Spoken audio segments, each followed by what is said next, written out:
Hello साथीहरू, हामी चाहिँ नुवाकोट जिल्लाको शिवपुरी गाउँपालिकाको बोडी खोला आसपासको जङ्गलमा छौँ है।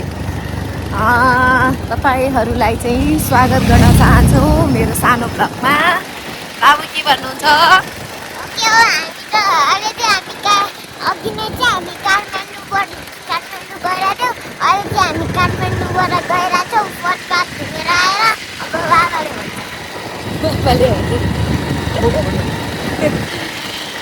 साथीहरू, बाबुको एक्जाम सकेपछि बाबुलाई यसो फ्रेस हुन लाने भन्ने जुन सोच गरेको थियो, तर अलि बढी व्यस्त भएर अलि चाँडै जान पाएन।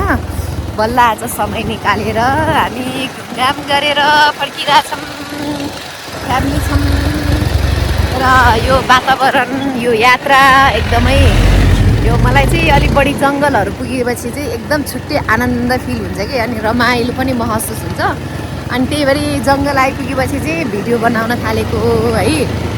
खासमा चाहिँ अब त्यस्तो खासै नयाँ नौलो कुराहरू त ल्याएको छैन, तर बच्चाको बिदाको समयमा चाहिँ बच्चालाई यतिकै घरमा टिभी र मोबाइल देखाएर राख्नुभन्दा चाहिँ भनेर यसो घुमाउनको लागि लगेको। बच्चालाई कस्तो लाग्यो होला? कस्तो लाग्यो?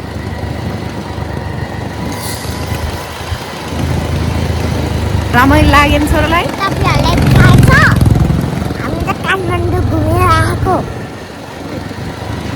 काठमाडौँमा के गर्नुभयो? काठमाडौँमा फन पार्क गई, खाजा खाई, मस्ताले पेट भरिभरि खाजा खायो। पेट अहिले ठुलो भएको छ मेरो।